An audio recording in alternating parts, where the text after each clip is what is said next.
It is a full snow day outside. So Dad is just finishing up some plowing outside. I already shoveled off the cars. Don't worry, I'm not leaving him out there in the cold by himself. But then we're gonna come inside and we're gonna get to work on the Mustang.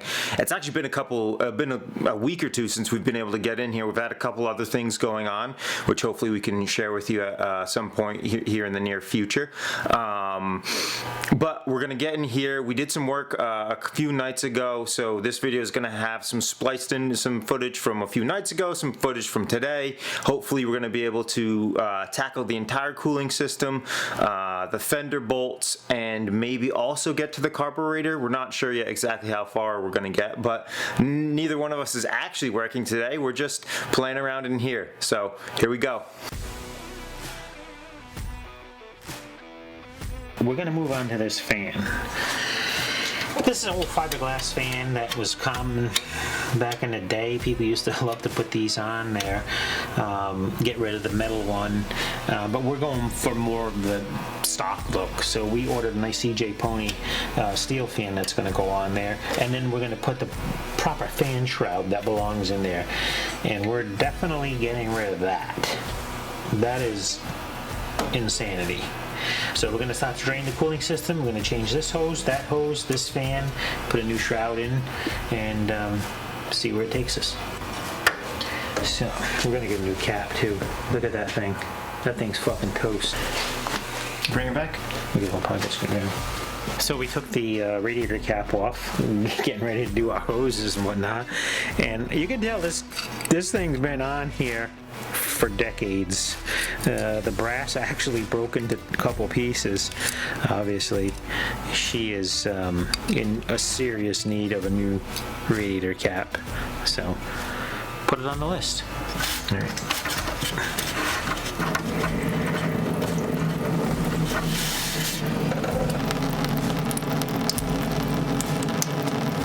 Because if you bang that core, you know, you're going to be repairing the radiator or replacing it. Oops. This thing doesn't want to stay up at all. Yeah. I'm thinking what we need.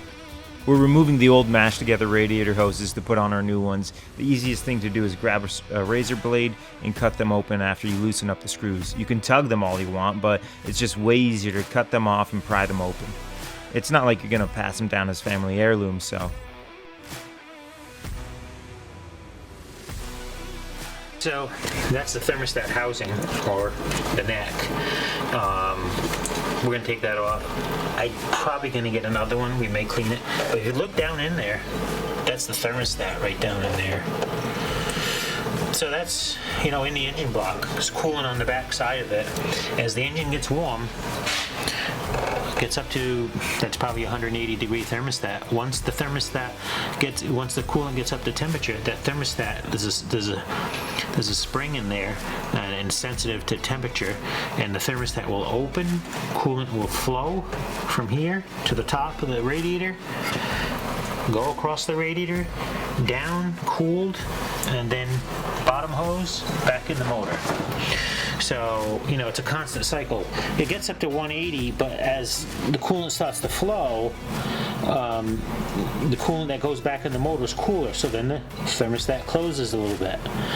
Gets up to 180, opens again. So when you're going down the road, that thing's constantly working. Open and closing, open and closing, open and closing. So it's, you know, it's got a pretty big job to keep the engine at normal operating temperature. We're going to take that filler neck off and probably get a new one. She's kind of crusty. Some things need a little love tap with a mallet before they come off.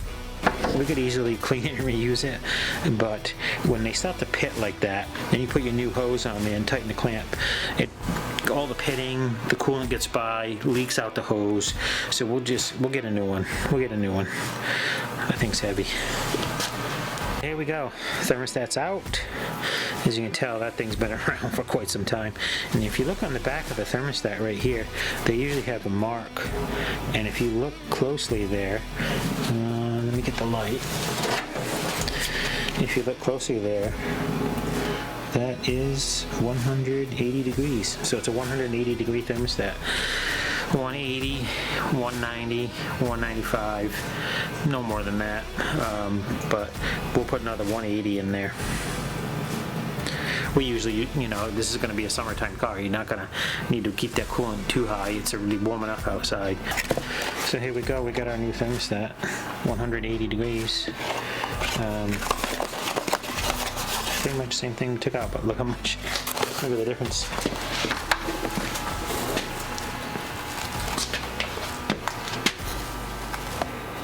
Yeah, it was time. The gasket's stuck on top of the block. It just needs to be scraped off to make room for the new one. Okay, so we're going to put our new thermostat in. We got our nice new thermostat. We got our nice new gasket, and we got the this thermostat outlet nice and clean. The hose outlet nice and clean.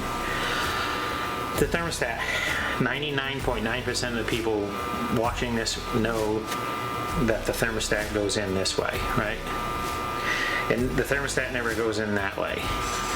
This is the part where the hot water hits at the bottom, and that's what eventually makes the thermostat open, and as the hot water goes by, cooler water gets to it, it closes again. So you want to always make sure that this thermostat goes, that part goes to the block. If you look right down here, there's a nice little groove where the thermostat sits. It sits right down in there nice. Now with that neck, it would be impossible to do it this way, right? It would be impossible, more than likely. Well, no, it wouldn't. There it is. It could go on. You could put it on backwards and it would never open because you need the hot water to heat this up to make this spring move to let coolant flow. So, like I said, 99.9% of you all out there know how that thermostat goes. But if I save one person from making this mistake, that would be good. Brand new gasket and filler neck on.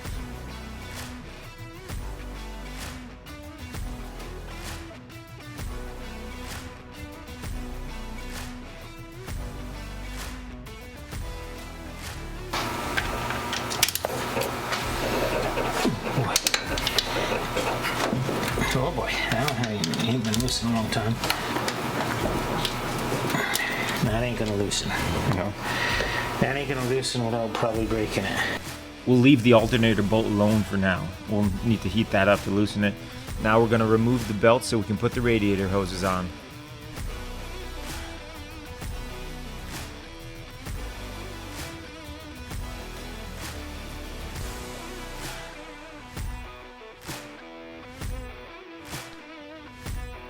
We put the new fan on temporarily just to keep it safe, but let's look at the power steering pump.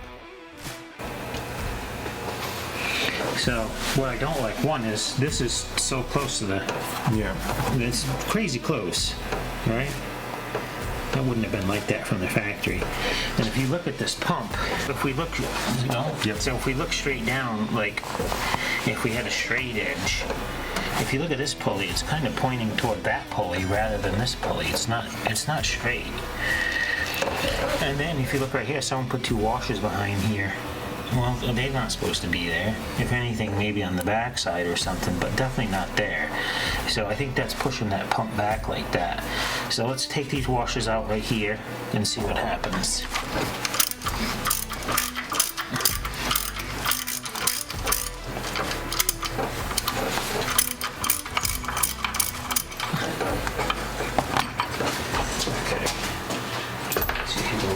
Washers. No, There's a whole there's three of them. It's four of them. Four of them. Okay. No, there's seven of them. Seven of them. 7 washers. That should be up against that bracket. That much I know. If I remember right, there used to be a spacer back here, not a stack of washers. Let me go look over in my pile of stuff and see if I can find a spacer. So while Dad travels through Narnia to find a spacer, I'll tell you what we found out about the radiator. So the shroud that we ordered was just the one that would come on your standard a 351 Cleveland like we have here. The problem with that though is the radiators on those were only 20 inches and this is a 24-inch radiator. Now that was something that a lot of guys did back then, because if you have only a 20-inch radiator, the car is going to constantly overheat, you're going to break down, and then you're going to have to pull off to the side of the road. And a car sitting on the side of the road, the ladies are not impressed by. You had to put in a big 24-inch so you got better cooling and your car didn't break down. Like we all know, the ladies are only impressed by loud engines and e-brake hand turns.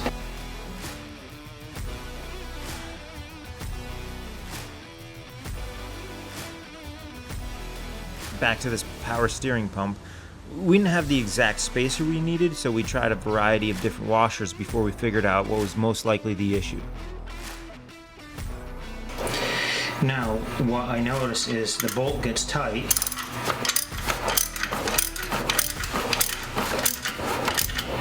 And there's still a gap. That means the bolt is bottomed out in the head. Okay. Know what I mean? Yeah. This bolt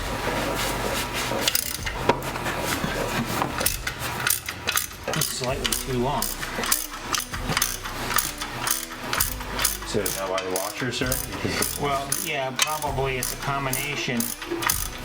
They bottomed out the bolt and they stuck a bunch of washers in there. Well, okay, they're taking up space.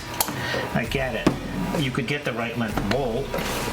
So you need the, if you have the right length bolt, you wouldn't need any of the washers, right? No. You still need the washers. Yeah, you still need to pull that bolt. Looks like the bolt's been bottoming out. So a little bit, because if you look how far this bolt goes in the head, Yeah. goes in there country mile, right?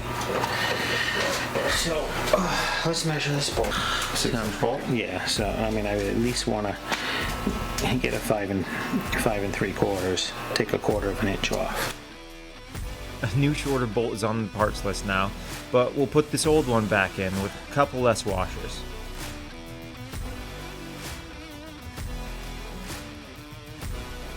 We don't want to remove the whole fender in our tiny garage, so we're replacing one bolt at a time and keeping the old body clips on as well.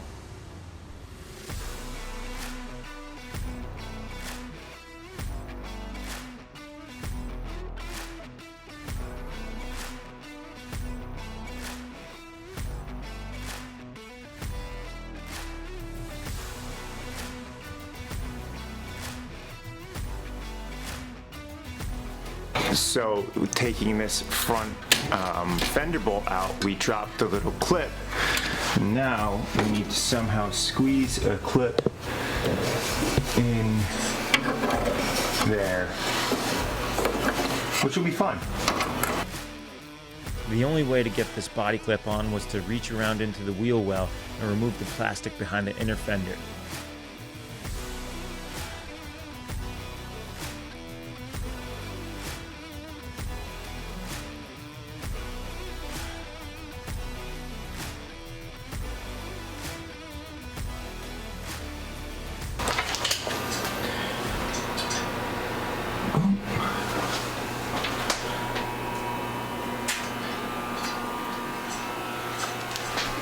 All right, one side's in. How do you think they look? I think it looks a lot better on that side. I kind of like the red myself. Over to the passenger side, and it's the same method, one bolt at a time.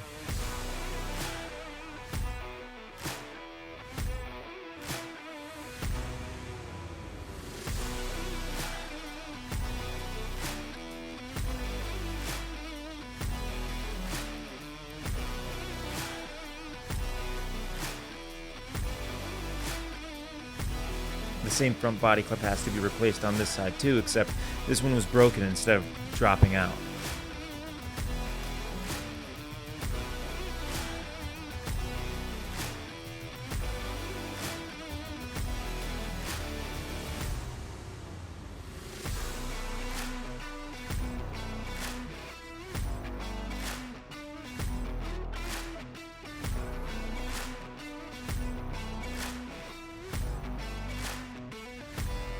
So I don't know if anyone's noticed this, but do you see how bent the horn bracket is? So if you look at this side over here, see how nice and straight that one is? Oh, that's what this one's supposed to look like. But what happened with this car was originally it was a standard transmission car. So a standard transmission car doesn't have a cooler. This cooler. Yeah, see, it has a cooler now because they put an automatic in it, and then so they put these lines in here to the cooler from the automatic, and they bent the horn. So we're gonna straighten that. We're getting new transmission lines, and we're gonna change it anyway. But I don't even think we're gonna straighten this back, and it's probably not even gonna interfere that much. But let's make that look a little bit better. Into the vise she goes to get pulled around. We lost a bit of paint, but that doesn't matter because it shouldn't be a gloss finish anyway.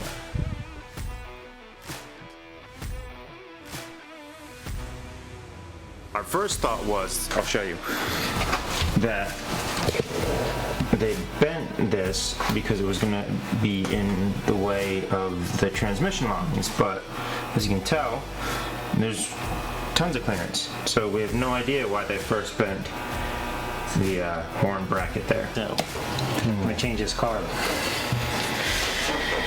Ready to change this? Yep.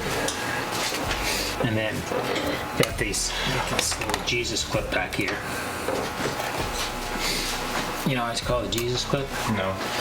Because when it pops off, everyone goes, Jesus. Put this over here. And let's see, we got.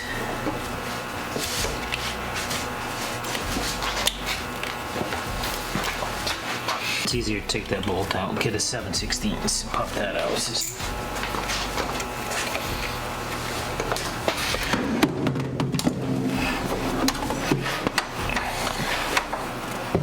I'm fumbling around with lights all the time.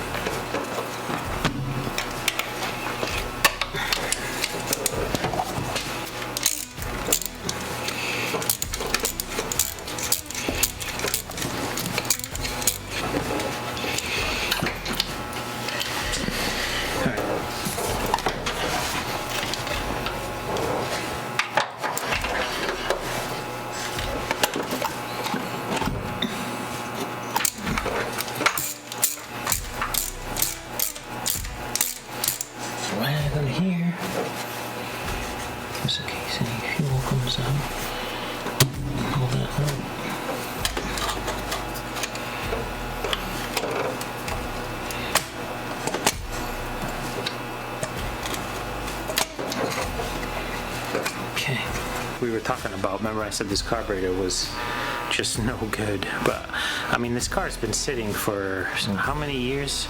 You know, it's been sitting for a long time in that guy's garage.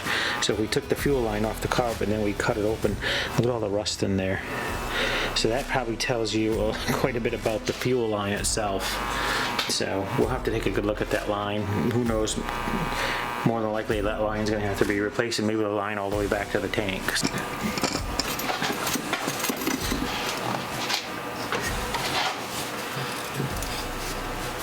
Do me a favor.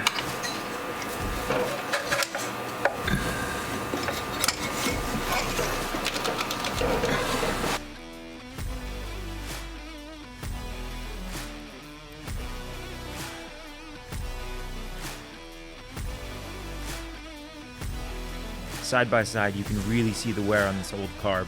We're double checking it to see what small parts might need to be transferred over, and then we're going to put it into a plastic bag like that alien at Area 51 in Independence Day. More gasket scraping coming your way, brought to you by Father Time. We have to be extra special careful with this because if anything falls down into the engine, it would just be a disaster.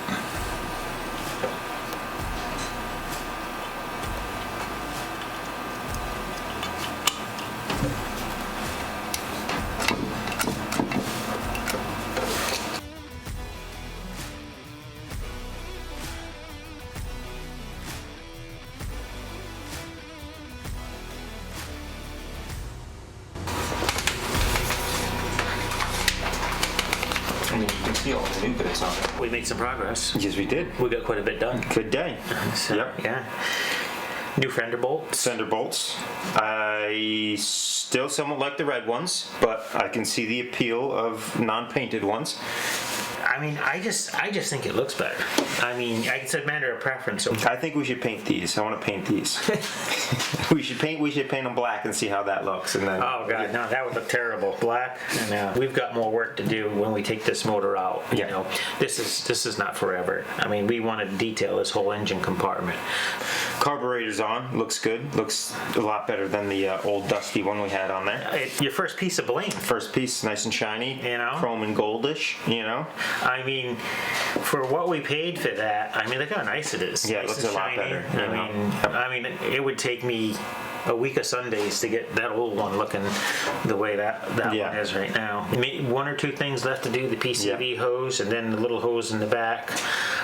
We did not hook up the fuel system, right? No, not yet. We did not because we're probably going to change that line. Yeah, and we don't want to run the old fuel through there and destroy this car. I have a like a gas tanker, and we're gonna hook it right up to this line first, and we're gonna suck everything in the tank out of the tank, and then we're gonna put an inline filter, and then we're gonna take that line off and take a look inside and see just how bad it is. But Then we need to get another shroud that actually fits the 24. yeah, so we're still waiting on the shroud. Also need to get a cap for the radiator because Yep. remember the old one was shit.